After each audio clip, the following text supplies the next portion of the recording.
আজ থেকে ২০০০ বছর আগের বাংলা কেমন ছিল? বাংলা কি সমগ্র একটি রাষ্ট্র ছিল, নাকি এটি ক্ষুদ্র ক্ষুদ্র অঞ্চলে বিভক্ত ছিল?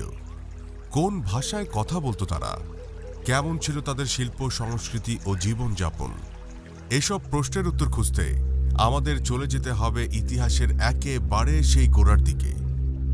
বাংলায় জনবসতি স্থাপন শুরু হয়েছিল খ্রিস্টপূর্ব ১০,০০০ বছরেরও পূর্ব থেকে।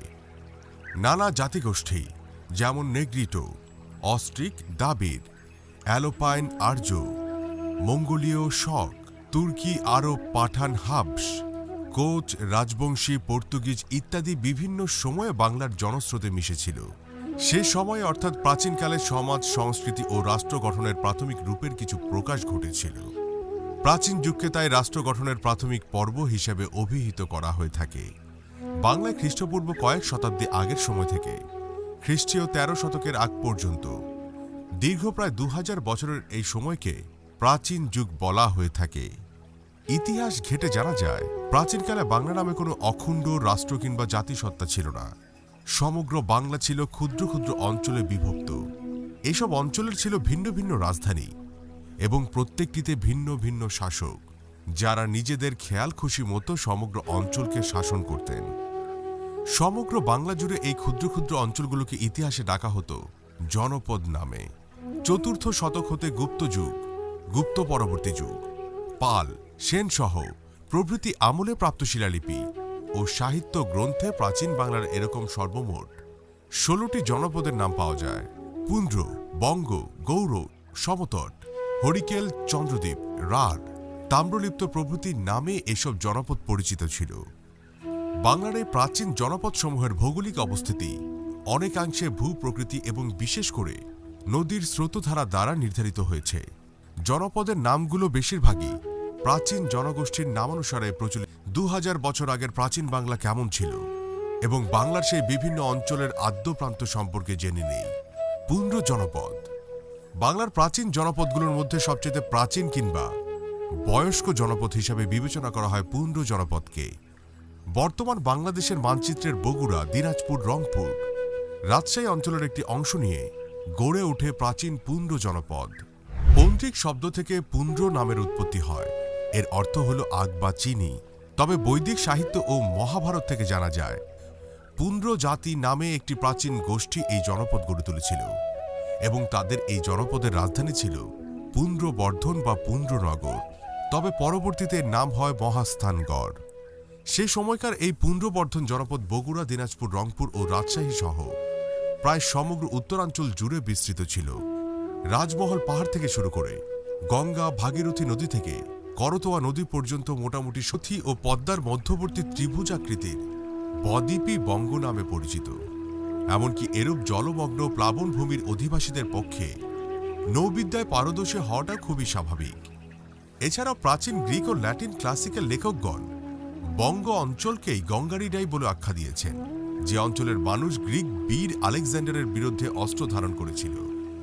অনুমান করা হয় যে এখানে বঙ্গ নামে একটি জাতি বাস করত, তাই জনপদটি পরিচিত হয়ে ওঠে বঙ্গ নামে। কিন্তু পাল ও সেন বংশীয় রাজাদের আমলে বঙ্গের আয়তন পূর্বের তুলনায় অনেক সংকুচিত হয়ে পড়ে। একাদশ শতকে পাল বংশের শেষ পর্যায়ে বঙ্গ জনপদ দুভাগে বিভক্ত হয়ে উত্তরবঙ্গ ও দক্ষিণবঙ্গ নামে পরিচিত হয়। পদ্মা ছিল উত্তরাঞ্চলের উত্তর সীমা, দক্ষিণের বদ্বীপ অঞ্চল ছিল দক্ষিণবঙ্গ। পরবর্তীকালে কেশব সেন ও বিশ্বরূপ সেনের আমলেও বঙ্গের দুটি ভাগ দেখা যায়। তবে এবার নামকে আলাদা করা হয়, একটি বিক্রমপুর, অপরটি নাব্য।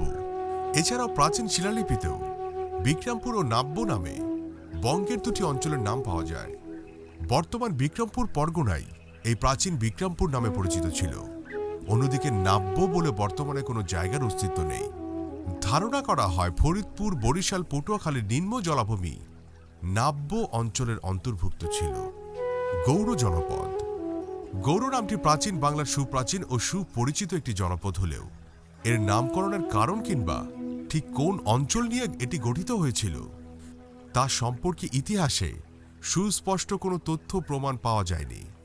আধুনিক ভারতের মালদহ, মুর্শিদাবাদ, বীরভূম, বর্ধমান ও বাংলাদেশের চাঁপাইনবাবগঞ্জ জেলার কিছু অংশ নিয়ে গৌড় জনপদ গঠিত হয়েছিল বলে মনে করা হয়।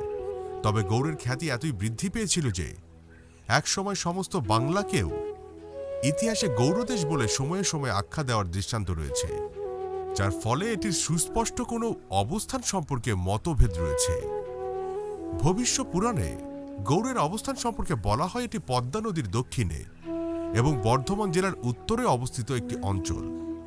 ভারতীয় ব্যাকরণবিদ পাণিনির গ্রন্থ থেকে জানা যায়, ষষ্ঠ শতকে ভারতীয় বাংলা প্রদেশের মধ্যাঞ্চলে গৌড় নামক একটি রাজ্য গড়ে উঠেছিল। এছাড়া জেলার লক্ষানাবতী গৌড় নামে পরিচিত ছিল। সমতট জনপদ প্রাচীন বাংলার দক্ষিণ পূর্ব অঞ্চলের একটি সুপরিচিত জনপদের নাম ছিল সমতট। বিখ্যাত চীনা পরিব্রাজক হিউয়েন সাংয়ের বিবরণী অনুযায়ী জানা যায় বৃদ্ধি নষ্ট হতে থাকে। বরেন্দ্র জনপদ বর্তমান বাংলাদেশের গঙ্গা ও করতোয়া নদীর মধ্যবর্তী অঞ্চলে অবস্থিত। বগুড়া, দিনাজপুর, পাবনা ও রাজশাহী জেলার বেশ কিছু অঞ্চল জুড়ে বরেন্দ্র জনপদ বিস্তৃত ছিল। এছাড়া সন্ধ্যাকার নন্দী রচিত রামচরিত কাব্যগ্রন্থেও গঙ্গা ও করতোয়া নদীর মধ্যে বরেন্দ্র জনপদের অবস্থান ছিল বলে জানা যায়। মৌর্য ও গুপ্ত আমলে প্রাদেশিক শাসনকর্তার কেন্দ্র পুন্ড্রনগরের একটি অংশ ছিল এই বরেন্দ্র এলাকা। ফলে এটিকে জনপদ বলা না গেলেও প্রাচীন বাংলার ইতিহাসে একে জনপদের মর্যাদা দেওয়া হয়। পাল রাজারা সমগ্র উত্তরবঙ্গকে তাদের পিতৃভূমি বলে মনে করত। সেই কারণে এর নামকরণ করা হয় বারিন্দ্রী। এই বারিন্দ্রী শব্দ থেকেই পরবর্তীতে বরেন্দ্র শব্দের উৎপত্তি হয়। ইতিহাস ঘেটে বের করে আনা এই জনপদগুলো ছাড়াও 6 থেকে 7 শতক পর্যন্ত উত্তর রাঢ়, দক্ষিণ রাঢ়, অঙ্গ, দণ্ডভুক্তি ইত্যাদি নামে প্রাচীন বাংলার বিভিন্ন অঞ্চল পরিচিত ছিল। কিন্তু সপ্তম দশকের গোড়ার দিকে রাজা শশাঙ্ক সমগ্র বাংলা অঞ্চলকে ঐক্যবদ্ধ করেন। এরপর থেকে সমগ্র বাংলা অঞ্চল কেবল পুন্ড্র, গৌড় ও বঙ্গ নামে পরিচিত হতে থাকে। কালের পরিক্রমায় বাকি অন্যান্য সব জনপদ এই 3টি জনপদের মধ্যেই বিলীন হয়ে যায়। প্রাচীন বাংলার ক্ষুদ্র ক্ষুদ্র সেসব জনপদ দিয়ে তো জানা গেল। এবার আসা যাক, কি ছিল প্রাচীন বাংলার আদি অধিবাসীদের ভাষা। আজকের বাংলা রীতির সঙ্গে আদি ভাষারীতির আদৌ কি কোনো যোগসূত্র ছিল? থাকলেও সেটা কি বা কেমন, সেই ইতিহাসটাও জেনে নেই চলুন। অস্ট্রিক ছিল বাংলার আদি অধিবাসীদের ভাষা। এই ভাষা আর্যদের আগমনের পর ধীরে ধীরে হারিয়ে যায়। আর্যদের ভাষার নাম প্রাচীন বৈদিক ভাষা। পরবর্তীকালে এই ভাষাকে সংস্কার করা হয়। পুরনো ভাষাকে সংস্কার করা হয়েছে বলে এই ভাষার নাম হয় সংস্কৃত ভাষা। অনেকেই বলেন সংস্কৃত ভাষা থেকে বাংলা ভাষার সৃষ্টি হয়েছে, কিন্তু আধুনিক পণ্ডিতগণ তা মেনে নেননি। প্রাচীন যুগে আর্যদের যে ভাষায় বৈদিক গ্রন্থ রচিত হয়েছিল, স্থান ভেদে এবং সময়ের বিবর্তনে তার অনেক পরিবর্তন ঘটে। সংস্কৃত থেকে প্রাকৃত এবং প্রাকৃত থেকে অপভ্রংশ ভাষার উৎপত্তি হয়। অপভ্রংশ ভাষা থেকে 8ম বা 9ম শতকে বাংলা ভাষার সৃষ্টি হয়, যেমন কৃষ্ণ, কানু, কানা।